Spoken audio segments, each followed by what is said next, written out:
All right. Welcome. So thank you for joining us today. I'm excited to talk about Walking in My Shoes, a woman's story of leadership with author Laura Downey Hill. For those of you who are joining us on Zoom, please post your questions in the chat and we'll get to them at the end. So we're going to start with introducing Laura. With a wealth of leadership experience, author Laura Downey Hill is a recipient of numerous business and philanthropic awards. She is a two-time recipient of the South Lake Chamber Citizen of the Year Award and was a four-term city councilwoman and the first female mayor in South Lake. Yeah. So welcome. We're happy to have you here. Thank you. Do you want to talk a little bit about the book? Maybe read a passage? It's up to you. I think really just I'm excited to talk about the book and really the reason that I wrote it. So it's funny. I had never imagined I would write a book. I majored in English in college, and I told a funny story one time that when I was about 15 years old, I wrote an article for 17 magazine. And back when I was 15, all you had to do was put the article in an envelope and send it to the editor, and then cross your fingers that when the magazine came out, there would be your article. And I was so excited that I knew they were going to publish it. And so I started working on my next article, and the magazine came the same day as the letter came that said, thanks, but no thanks. So, of course, I burst into tears. That was the end of my writing career. And I decided that day that when I was an old woman, I would write a book. So I guess I'm an old woman now. But it's funny when I was in public office for 14 years and running my family business here in Texas, and finished up my term as mayor not just 2 years ago, and said, I think I'll write a book about all of my experiences as mayor and in leadership and being the first woman mayor, and how was that different. And it ended up becoming so much bigger. I started with my mom and dad, who are both fortunately alive, living here in Texas. My mom's 88, my dad's 92. And I sat down with them and I said, tell me what the world was like the year I was born, and tell me what your life was like when I was born. And it really became a journey about how I became the person that I became, because, at the end of the day, we're each on our own journey, and we could each write a book, but writing a book is really tough, as those of us know that have either tried or have a manuscript sitting somewhere. But I really kept myself on pace to get it done. And I think I was mentioning earlier, I actually had my second book just came up for pre-sale today on Amazon. So I've literally written 2 books in 2 years. So I think that 15-year-old girl has finally found her niche. Well, I love that. I love that you wanted to do it when you were younger. It didn't quite pan out, but then but you had the perseverance to kind of come back, and try again and kind of think through what is a different way for me to. Right. Exactly. Exactly. And I always thought, it's interesting when I was in college and majored in English, as I mentioned, but got out of college and went into the hotel business. So nothing to do with anything, and was in the military, in a military family. So moved all around the country. So had all these incredible experiences, but never thought to write it down. And I wish in retrospect that I had done a diary or journaled. I think there's so much value in that, because I must have proofed and reproofed my book 15 times because I would remember stories, because I'd never written anything down. And the other great thing that came about writing this book was sitting down with my mother and father and recording hours and hours of stories of what their life was like, what our family's life was like, great-grandparents, great-great-grandparents, family members I had never met, and why my dad was able to really rise above his start in life, which was, very impoverished, and become part of the American dream, and what went into that, and then what he shared from that made life even better for his children, i.e. me and my brother and sister and our children. So it really became a journey in time. And, back to the writing. So when I became mayor the year that I think Facebook really took off. So the mayors before me didn't even have a Facebook page, Instagram. And so I found that written communication became an incredibly important part of my job. So not only are you running meetings, and you're being recorded now when you're running meetings, but you are also answering questions and posting on Facebook in a way that people understand, in a way that's relatable to people. And that's what got me to thinking, you know what, I can do this writing thing. This is something I enjoy. So my first two books are nonfiction. My third book is going to be fiction. So we'll see how that goes. It's going to be a little different. I'll ask about those at the end. Okay. Sure. So talk about, it's kind of interesting kind of how social media kind of changed the way we do so many things, right? But it really kind of has affected, we're obviously government organization as well, right? Yeah. It's totally changed the way we communicate with citizens, with not, with our friends or whatever, and kind of how is that transition to kind of how it kind of opened up. Oh, wow. Everything. And huge, because not only do you have to be a much better communicator than you ever thought possible, but it's expected, right? So people want information and they want it in shorter, understandable sound bites. I know we've all read dozens of articles on, how do you get people to read your stuff? And at the end of the day, people like lists that are short, 1, 2, 3. People like short explanations. They like simple phrases and just getting right to the point. And I think it's affected a lot of things. I talk to more and more people that don't read a book. They listen to a book. I mean, it's become the fine art of reading almost, because people are obsessed with getting information fast. And sometimes with a book that includes getting through it fast and reading faster. And so a lot of people have shifted to throwing in their, ear pods and going out for a walk and wanting to listen to the news, listen to podcasts, listen to books. And so that's been a really big change. But I think that the written word is magnificent, and people that read voraciously always seem to have the most interesting things to talk about and seem to be the most intriguing people. So, well, and I think it's because you're opening yourself up to so many new ideas. I will admit that I am an audiobook listener, Sure. but I also do a lot of print. I typically have at least 2 books going at the same time. Wow. An audiobook that I will listen to when I'm in the car, and then probably something that I have in print that I'm carrying around with myself for when I have to sit somewhere and wait or whatever. And so, yeah, I mean, I think you just put yourself out there kind of to learn so much more about what's going on. And also, don't you think it's a lot of it is that chance to relax and just have that quiet time, and to your point, to take in new information, or maybe just to be entertained and just to have those moments to breathe, because life is so hectic. Yes. And everyone's talking about, how do you relax, or how do you find me time? Well, there's no better way than, listening to a podcast, an ebook, or picking up a book and reading it. Yeah, I agree. And for me too, it helps me not get mad at traffic. Oh, there you go. Yes. Yes.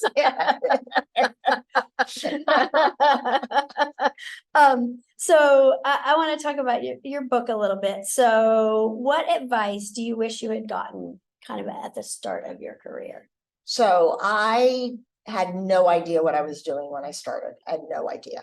I talked to a gentleman in South Lake who had written some books, and what he told, he actually called me and said, now that you're done being mayor, you should write a book.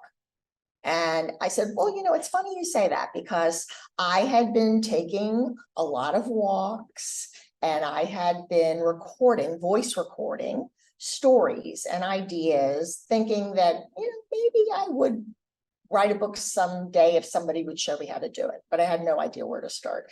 And he gave me some pointers. He helped me outline my thoughts. I had written about 60, as it turned out, about 60 pages that I printed out of stuff. And I gave it to him. I was a little embarrassed because I'd never shown it to anybody. And I didn't, I was really proud of it. And I thought he was going to call me and say, oh my gosh, you're magnificent. Your stories are fabulous. And instead he said, yeah, there's some good stuff in there. I think he handed me back about 3 pages, but by then I had the bug. And he said, well, have you ever thought, instead of just sharing these random stories, of kind of telling people how you got to where you are? Because really my entire life has been about leadership, from college all the way, through to being the mayor. And so I got online and started watching YouTube videos about publishing a book and writing a book. And that's what I did. And I self-published my first book. And I will be honest, I absolutely loved it. And what I did is I put a post on Facebook and I asked for other local writers. I said, who else is out there? And I live in Southlake. I heard from writers in Keller and Colleyville, Dallas, Fort Worth. And what we ended up doing is promoting each other's books, sharing ideas with each other. And I just learned from making mistakes. I'll tell you the funniest mistake I made. I send my book into the printer. I'm all excited. They tell me that it's going to go up on Amazon and Barnes and Noble in 3 weeks. And this is after I went through this lengthy editing process because I was so afraid to push the button that said proofs approved. I was terrified. I don't know what I thought. It was like I was going down this black hole. And so I finally pushed the button and I was so excited. I got the email. It said 2 weeks, your book will be up on Amazon, Barnes and Noble. So I start running ads on Facebook and Amazon ads. I didn't even know there was a pre-sale. I had no idea what that was. So people were getting on Amazon saying, oh, well, they're saying your book won't be here till November 1st. And I'm like, what? So I spent a lot of money on a book that no one could buy for another 6 weeks. Yeah. So I learned some things the hard way. And so this time on my second book, I self-published again because I absolutely love self-publishing. My third book, I'd like to have a publisher because I would like to try a different experience. But the editing, I think, is the most nerve-wracking because you don't want to misspell. You're going to miss something, right? I now that I'm reading after being an author, I always catch something in a book. So you're going to make a little mistake, but it kills you when you see it, when the book is already printed. So it's been a learning curve. And so to really answer your question, I wish I had asked more questions. I wish I had talked to the women that I found that had written books and sat down and had a cup of coffee with them before. I just thought I thought it needed to be a faster process. And so I was constantly pushing myself to get done. And you just need to slow down. And the book's going to get out there and it's going to be out there hopefully for a very long time. And I think that's the one thing I wish I'd done differently. Sorry, there's something sounds like going has a on flat outside. tire. I apologize. I got a little distracted. So are you part of a writing group? No, I'm actually not. So I write, I have a very, I think it's an unusual style of writing.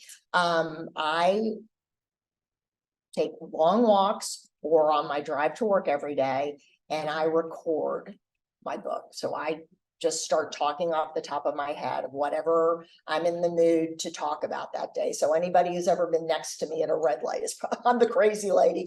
But so I have an app on my phone. It's called Otter, just like the animal, OTTER. A lot of people use it. I have the free version. I don't do the paid version. And I'll just go out for a walk or jump in the car and I click on record and I'll just talk into the telephone for the 20 minutes or the 30 minutes or however long I'm out.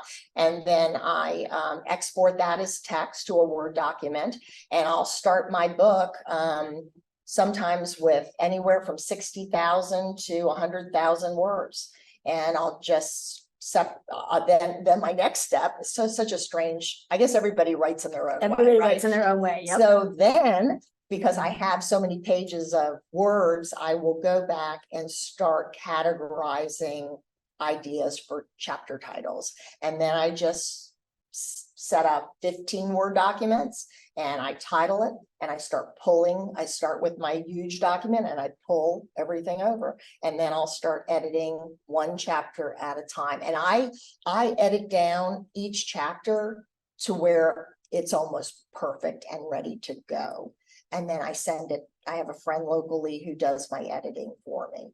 And then I'll usually let my daughter or someone in my family read it again too. So yeah, I don't even know how to sit down and start typing. I don't know. And ideas are no problem. I mean, I have my first book took me about 6 months to write, but 6 months to edit. Oh, that was a nightmare. My second book only took me about 4 months to write and maybe 2 months to edit, because the second book just came off the top of my head. I guess it was the book that had always been there and I'd always wanted to write.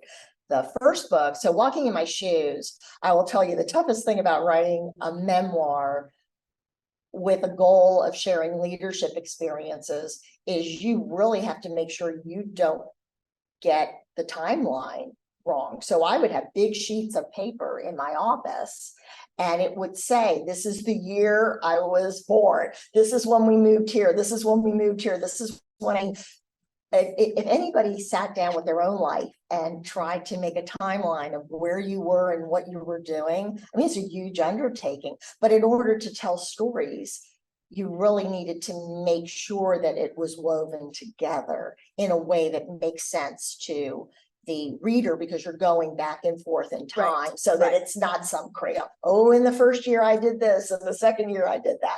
So that was really hard. And that's the thing I find hard about nonfiction writing is, and many of the authors I've spoken to, is just the amount of detail, the amount of research that goes into it. So, but I haven't gotten involved in any writing groups yet, because I get up and I know what I want to write about. Right. And I'm driven, and I am not a procrastinator. If I say I'm going to write a chapter today, I write a chapter today.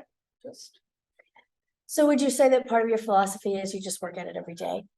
Yes, I think you have to work at it every day. I think even if, I mean, I've had days where I've recorded 50 words, maybe, because I just wasn't into it. And I've recorded things that I've gone back and said, oh, what was I thinking, and hit delete. So, but I try to, whether I'm listening to the news, whether I'm on Facebook, reading something local that's happened, or hearing a friend, a call from a friend that tells me about something that's going on, I try to use any of those conversations or opportunities to inspire me to write a little bit of something. But yeah, I'm either writing the words on paper or recording them, or I am thinking in my brain. I'm plotting and planning, so that when I do get the chance to sit down, I know at least what direction I want to go. Yeah. And so you've changed course many times over your whole working career. Yeah. And I think being an author is not too different from that. What do you think is the most important thing to be able to effectively deal with change? Oh, well, I'll start by saying I haven't always effectively dealt with change. So one of the reasons I wrote the book is because I think from the outside looking in, sometimes we think other people's lives are so cool and so perfect, and they're always posting. I mean, have you ever seen anyone post a beautiful dinner that they made that looks like yuck? No, I mean, people only post, their new outfit, the day they get their hair done, the day the dinner looks fabulous. So part of what I wanted to share, because I really emphasize women, and I have a love for young women and making sure they understand that they should always have a seat at the table, and learning how to express themselves and learning to have confidence in themselves. And so what I wanted to share in the book is not just the good times, but also the bad times, not just the wins, but also the losses. One of the chapters, it's interesting. So I wrote Walking in My Shoes, and I had it almost ready. Of course, it was almost ready for 6 months, but I had it almost ready. And I decided to run for an open seat for the Texas State House. So I was actually one of the crazy people out here with all the signs, and I've spent a lot of time out here campaigning. Oh, we're getting in the mood. I think I need to write a murder mystery. We haven't been moving around enough Oh, for we the haven't. lights have turned off. Oh, there you go. We can move around. We can move around. We can move around a lot. But yeah, so I ran for office and I lost. And I was really a little bit embarrassed that I'd lost because I worked so hard and so many people had supported me. I was a little, disappointed. My ego was hurt, all those things you feel. And I always say that, I spent the first day in bed with the sheets over my head crying. The second day I got out a whole bag of Oreo cookies and half a gallon of milk, and I ate and felt sorry for myself. And then on the third day I said, okay, it's time to go back to work. And I actually went and wrote a chapter about losing.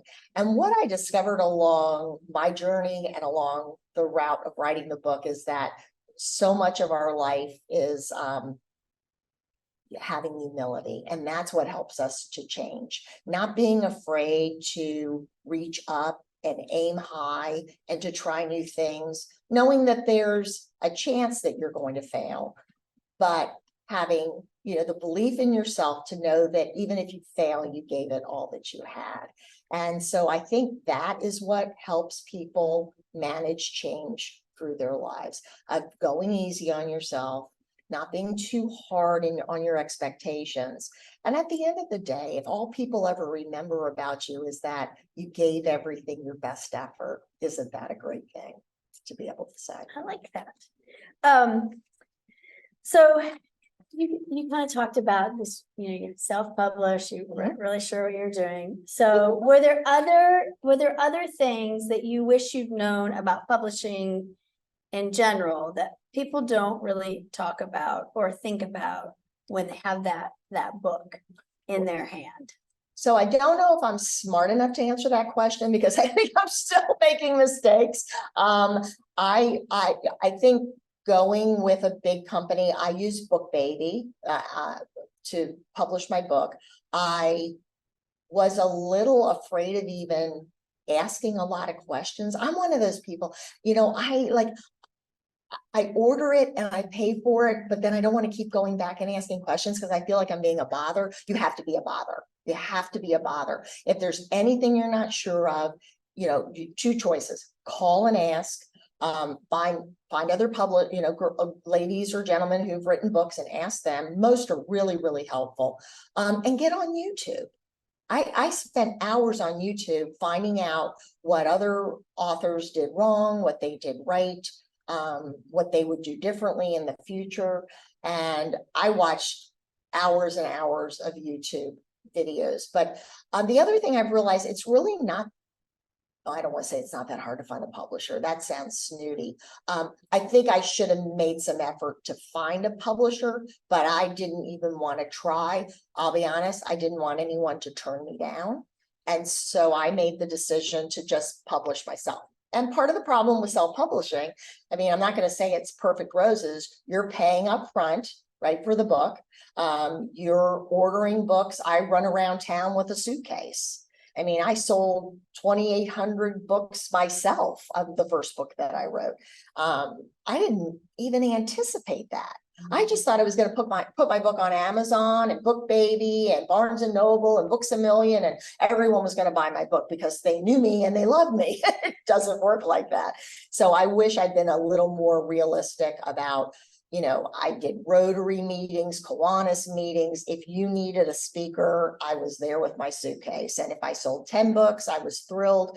If I sold 20, I was, in my glory. But it's a lot of hard work on the side of the publisher and on the side of the writer.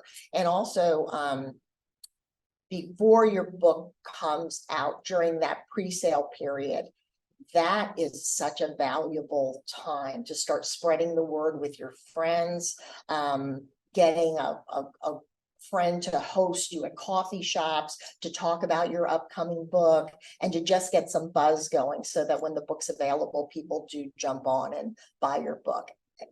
everyone has a whole group of friends and they always say, oh, I can't wait, I'll buy the book. And then they forget, or they, how that goes. So it was a lot harder what I had to do to sell my own books was a lot harder than I anticipated. I thought I'd run an ad on Amazon and I'd sell, 1,000 books in one day. No, it doesn't work that way. The marketing piece, right? Oh, It's the hardest yes. to figure out. Yes, you right? have to start as soon as your book goes to the printer. If you're self-publishing or if you're using a publisher, I guess publishers have a whole lot of marketing resources to help you, and so that's really wonderful. Depends on if they want to put their money towards it, because not every Right. book do they do that. Yes, and they have to decide the book is worth it, and then you also, irregardless, you're usually investing money yourself. And I'll tell you something else I learned that I was really naive about is a nonfiction book written by Laura Hill, who was the mayor of Southlake, Texas, and owns a couple of businesses, is not a memoir. People are like, oh, I'm dying to read that. They're like, who is she? It's like, so nonfiction is really tough.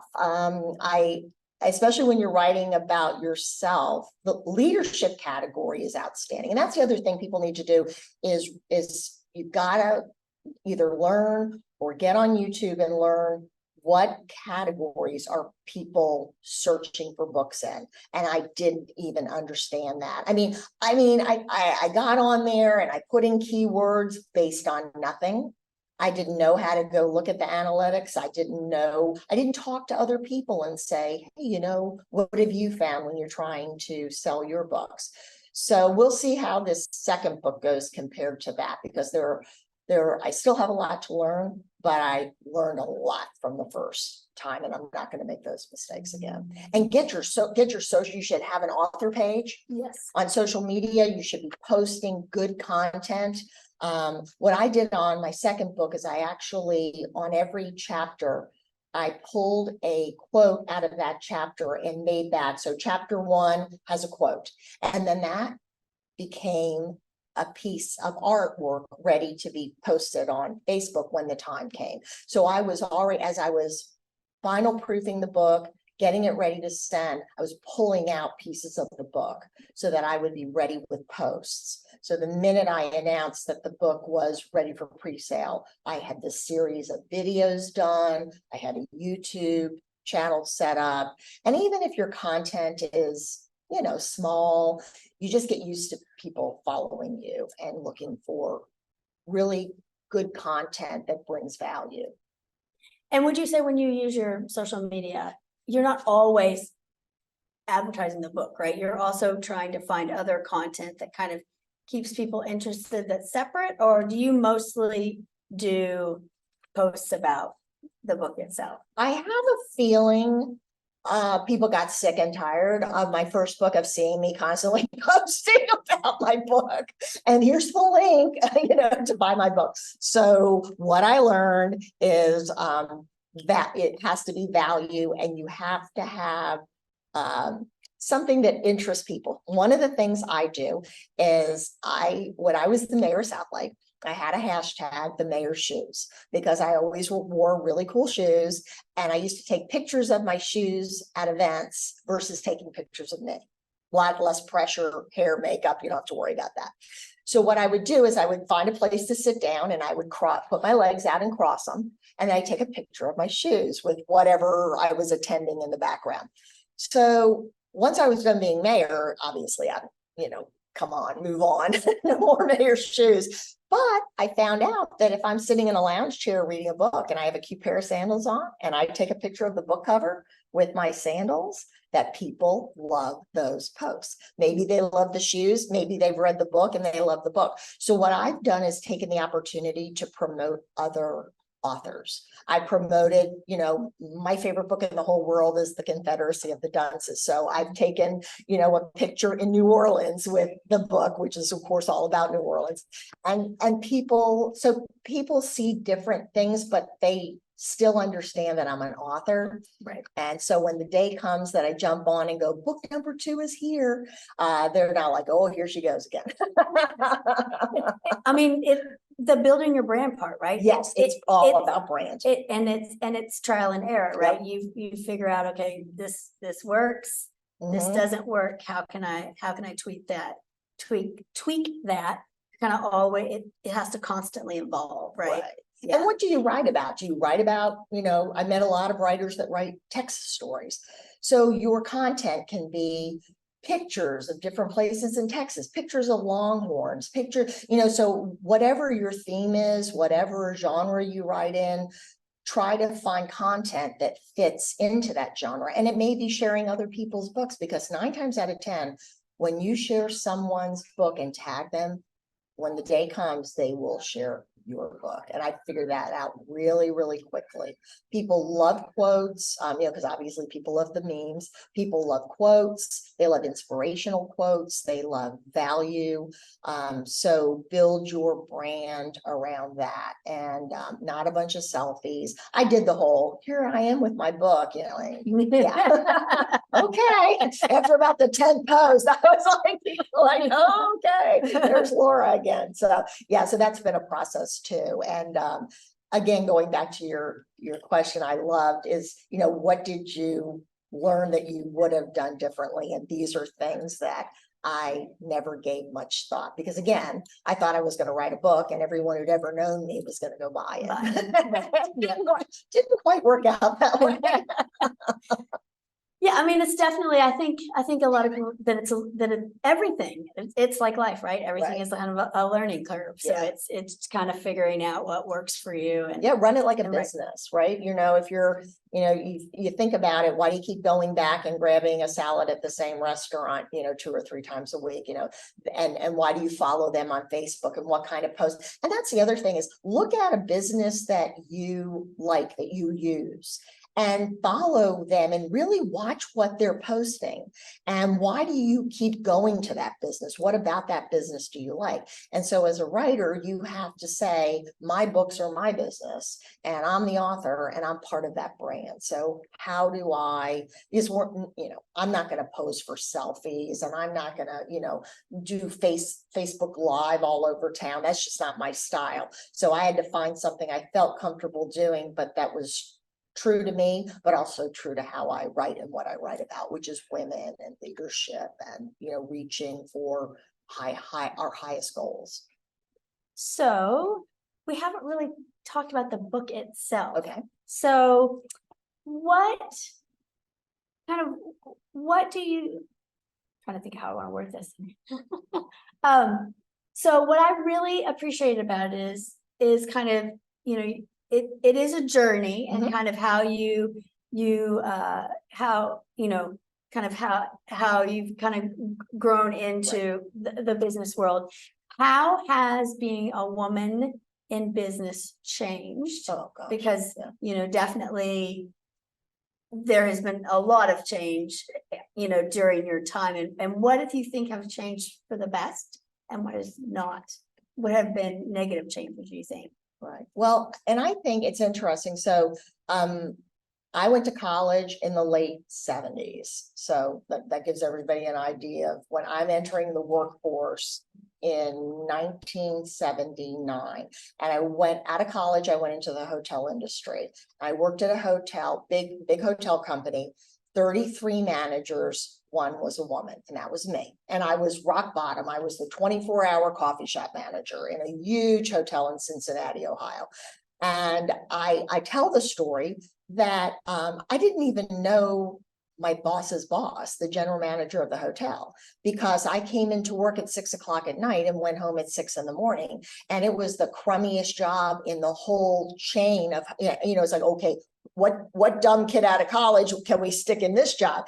And what I realized is that I didn't have any mentors, and I didn't have colleagues, because nobody was there and nobody wanted to be there. They were at home in bed. So what I started to learn, and a lot of it, again, as I share in the book, are really the lessons I learned from my dad, because my dad came from nothing. And my dad was able to go to college because of the GI Bill. He fought in the Korean War. He's 92 years old now. And because of the GI Bill, my dad was able to go to college. That there would have never been any way for my family, from the family that he came from, to be able to go to college. And so he was the first in our family to go to college, and I was the second. And so looking at walking into a male-dominated industry, and I had gone to an all-women's college in the South. So talk about culture shock. But it's funny, I never looked at being the only woman as being the problem. What I didn't understand was why there weren't other women, because I'd craved that. I'd learned in college to have mentors and the upperclassmen, and to be a mentor when I was the upperclassman.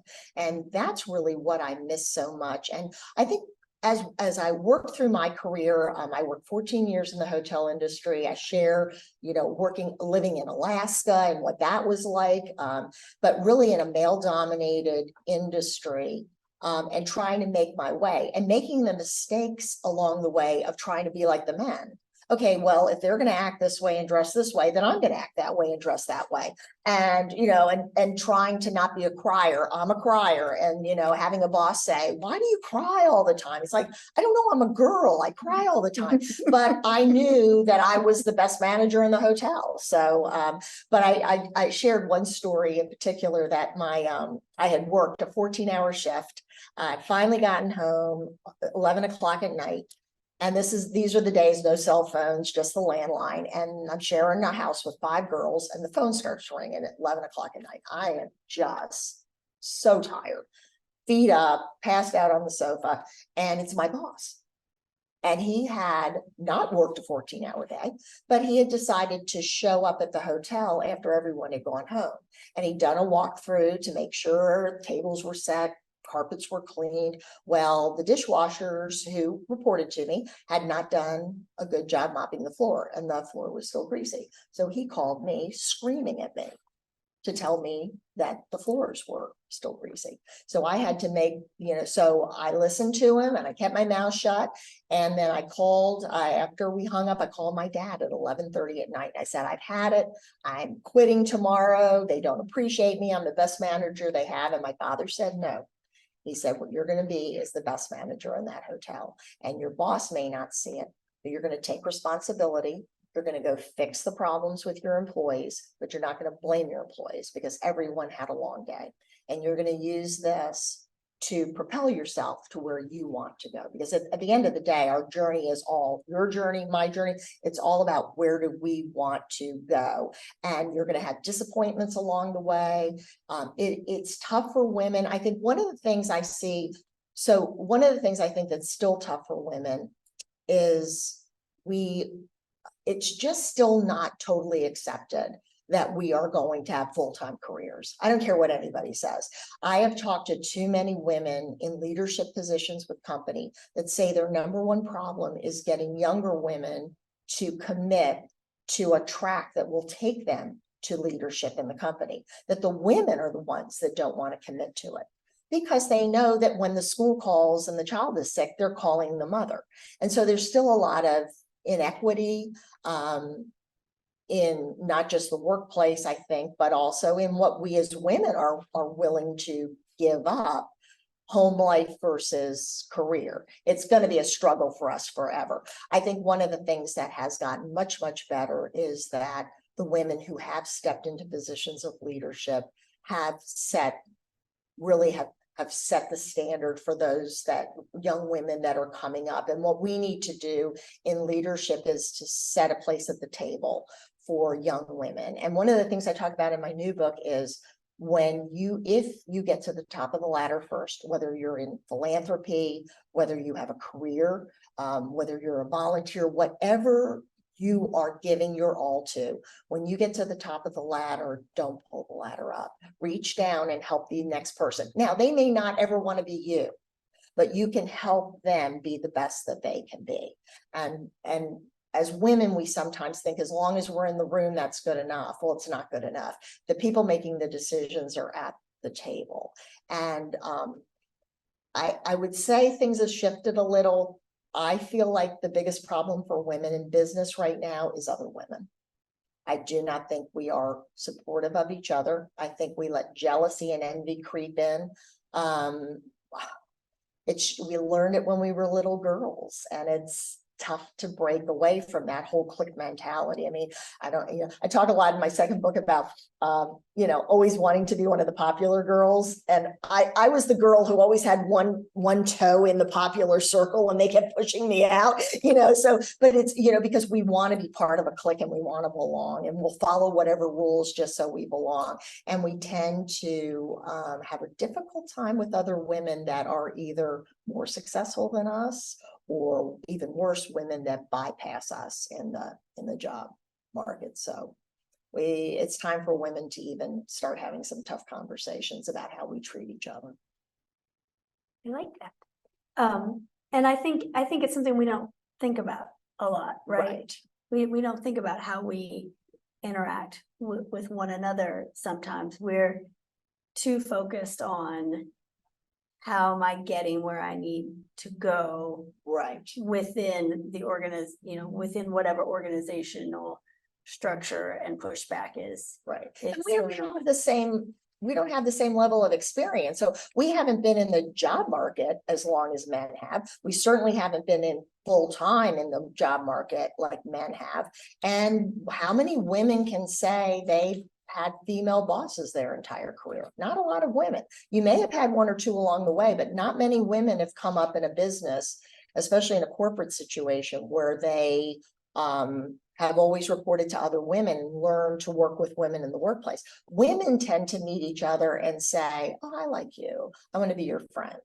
Women have got to learn to say, I'm looking forward to working with you. I'm going to be a good colleague, someone that you can trust, but we don't have to go shopping at the mall on Saturday together. And that's our problem, is we think we define relationships based on girlfriend relationships. And that not everyone has to be a friend. Sometimes we need to be mentors. We need to be mentored. Sometimes we just need a colleague, an acquaintance, a friendly acquaintance. And we've got to learn to navigate that better, because otherwise we stress ourselves out. Yeah, I think we're sometimes I feel that I have been lucky enough.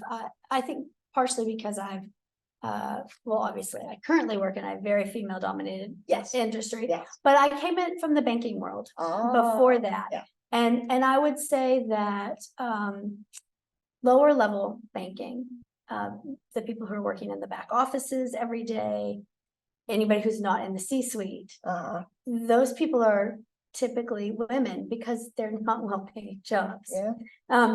So, but I do think when I think about when I've been kind of in those office settings that it is particularly when I was in corporate America, it was primarily women. They spent a lot of time thinking about what they were going to do together outside of the job, and not so much what we could do if we kind of banded together to get things, to get change, or to become better at what you're doing through professional. One of the things I talk a lot about is professional organizations, and taking advantage of classes and taking advantage of learning opportunities. A library like this and all that it has to offer. There are things where women in the workplace can say, you know what? Let's go together and have this professional experience to make us all better in the workplace. And it's like I said earlier, a lot of women are just opting off that fast track. They're just saying, I'm qualified, I have the ability to do it. I just don't want the office politics. I don't want the hours. I don't want the stress. I don't want the midnight phone calls. There's a big push for women to get into new fields, right? And, we don't have any women, IT is a big one you always hear about now. We don't have enough women in IT. Well, okay, there's probably a reason for that. Women in STEM. Women in STEM is the big thing. Yeah, there are women that are incredible at it, and they're being very successful, but why aren't there more women? And the other thing we have to be honest about ourselves is we tend to be a lot more social. But the bad side of that is when things don't go our way, we tend to be a little more emotional about it. Whereas a man, men have a disagreement and they pat each other on the back and go have a beer. Women are like, I'm never talking to her again for the rest of my life. I mean, we can hold a grudge forever. So it's that mama bear. And so we do tend to click together, but we've been learning that since we were little girls. So, it's really not unusual. Yeah, it's kind of how we've been socialized Yep. up to this point. Yep.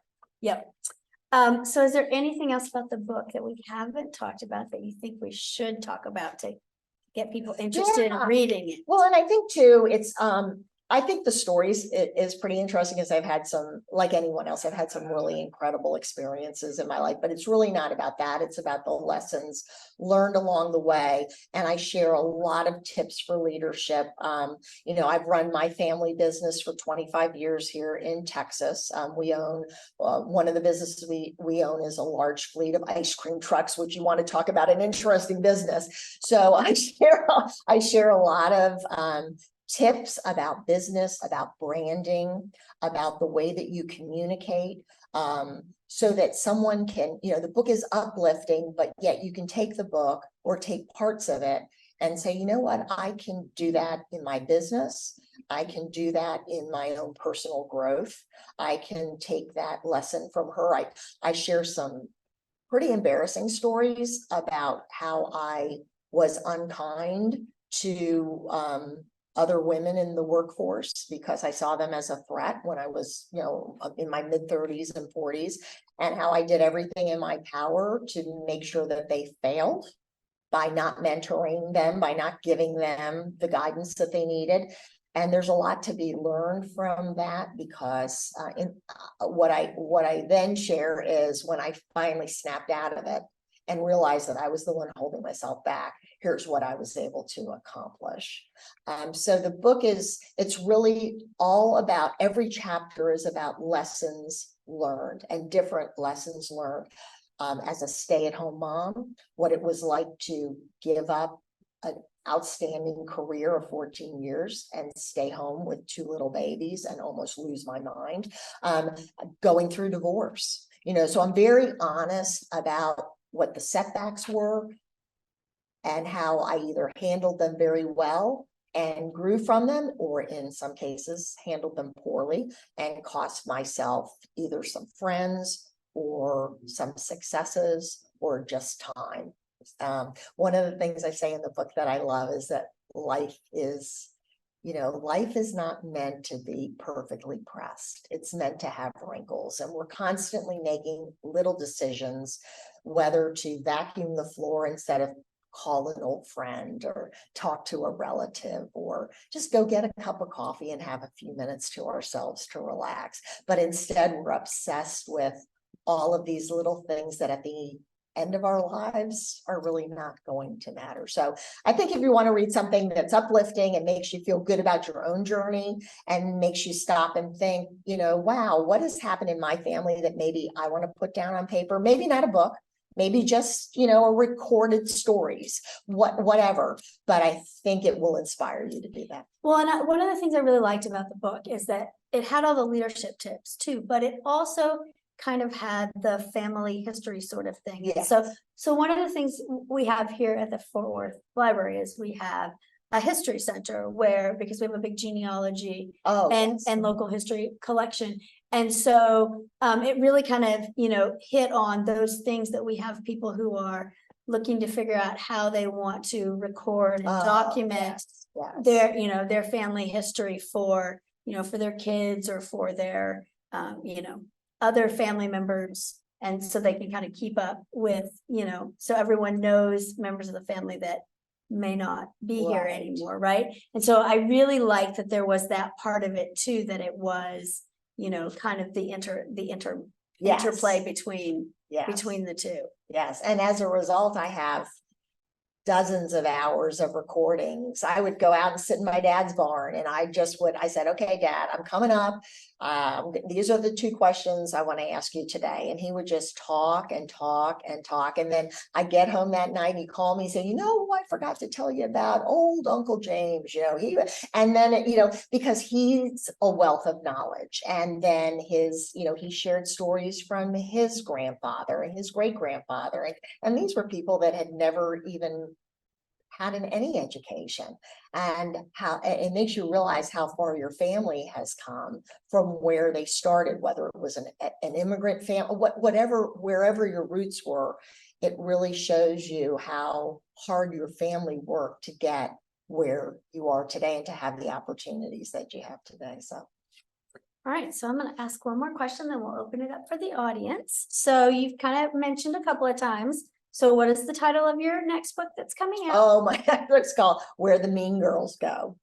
And the cover is a hopscotch, and because we learn as women so many of our patterns with how we deal with other women from the very earliest days on the elementary playground, and how we deal with each other, how we deal with the boys, and the book is a series of real stories of real people, real things that happened through my years in different industries and different philanthropies and political office, of how women did not support each other.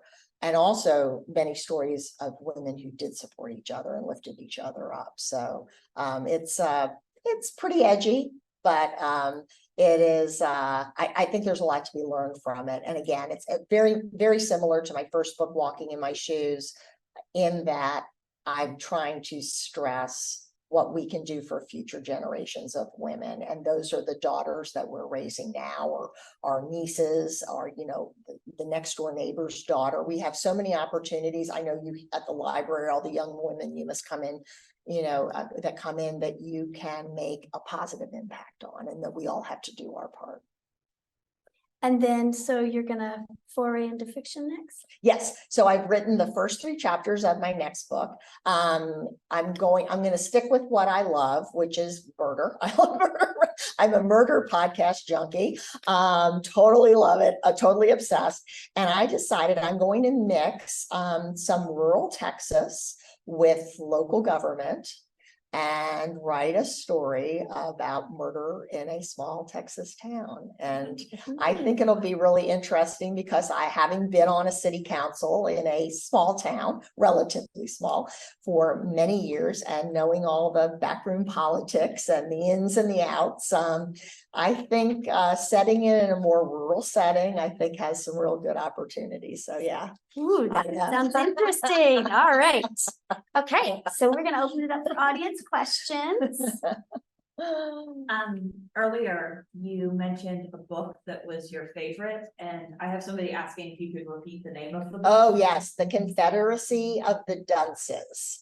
And it's actually a fascinating book, because the author committed suicide before he finished the book, and never knew that the book went on to be a #1 bestseller. And the book was finished by a professor. I'm going to say Tulane. I believe it was Tulane and Loyola are right next to each other in New Orleans. But it was, no, I think it was Loyola professor finished the book, and then it went on to become a #1 bestseller. But it is an incredible story. It takes place in New Orleans years ago, but the characters you lose yourself in the characters. You do not have to be from New Orleans. You do not have to love, New Orleans, but they don't make characters like that anywhere else in the world. Let me tell you. I've heard of that book before, but I've never read it. So now I think I'm gonna have to check it out. Yes, yes. Any other questions?